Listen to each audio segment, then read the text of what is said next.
Hey, so it's been an interesting 7 days here in the market here in the Northern Virginia area. And I, of course, am shooting my market report out in the field because we are swamped with buyer services. But let's stay tuned so we can talk about what's happened in the past 7 days.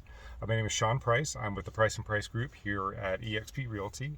And the past 7 days have been rather interesting.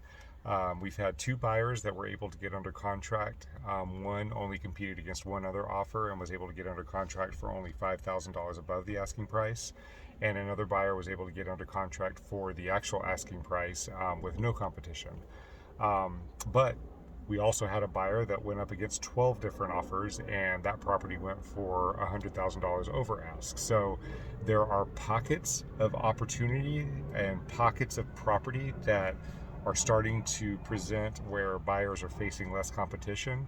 But it's very, very property specific. So, what does that mean? It means for buyers, um, be more strategic with your offers. At this point, do a little bit of research before you submit your offer, and just make sure to find out as much as you can about how many people you're competing against. You may have to come in extremely strong, well above asks, no contingencies, or you may be able to come in either at ask or just a little bit above ask, and not have to give away everything to get the property. So be very strategic. Make sure your agent is doing the research before submitting offers.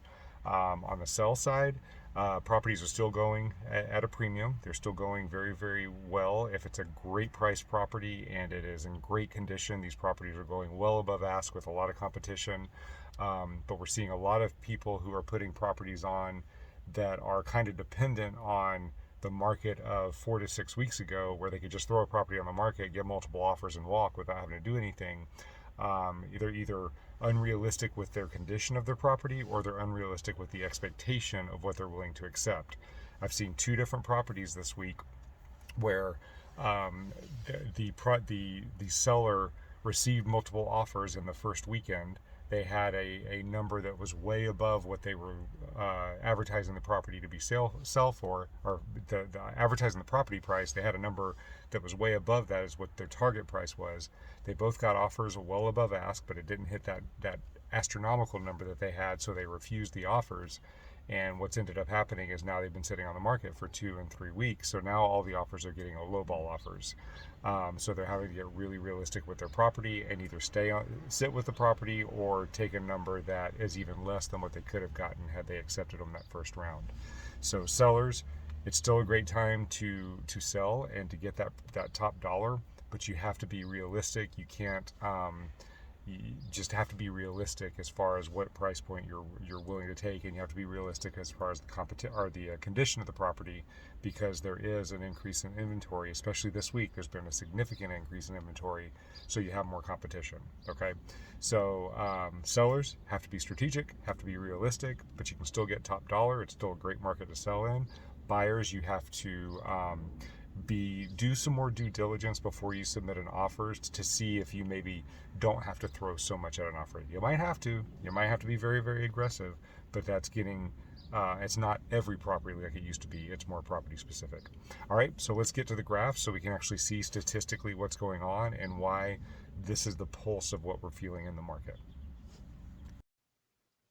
Okay, so here we are with the graphical representation of what's happened over the past 7 days. And I'll tell you, I'm kind of surprised by what I see as far as graphically compared to what I've been seeing on the pulse of the market. Again, I shot the pulse of the market one day before doing this graphical statistical representation.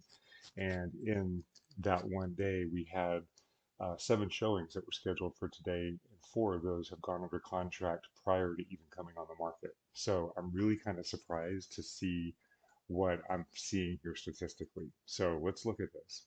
Buyer activity over the last 7 days was down by 5%. Inventory went up 34% over the last 7 days. So for the first time in a long time, you see here's where we got closest to this happening. First time in a long time, the gap is closed between buyer activity and seller or inventory. So when you come over here to see the strength of the seller's market, you see a significant drop here. You can see that um, we're actually in a neutral market this past 7 days. which is really surprising because that does not match what the feel of the market has been or the pulse of the market. So it's going to be really interesting to see what happens over the next 7 days, because typically what you'll see is when we have an increase in inventory, we'll have an increase in buyer activity. And we saw the previous 7 days, there was an increase in inventory, but this is the first time that we've seen the decrease in buyer activity immediately following a increase in inventory. So it's going to be really, really interesting to see what happens um, as a response to this uptick in inventory here. Based on history, we would expect a huge uptick in buyer activity over the next 7 days. But let's see what happens. Let's see if this is kind of softening, and if the pulse of the market, what we're seeing in the market, actually, let's see if it catches up to what the graph here is showing. Let's see if next week is a little more favorable to buyers. Um, so anyway, I hope this makes sense. I know might be a little bit confusing because this is not what we've typically been seeing. So if you have any questions, please feel free to reach out to me, and I will see you on next week's video. I'm excited to see what happens.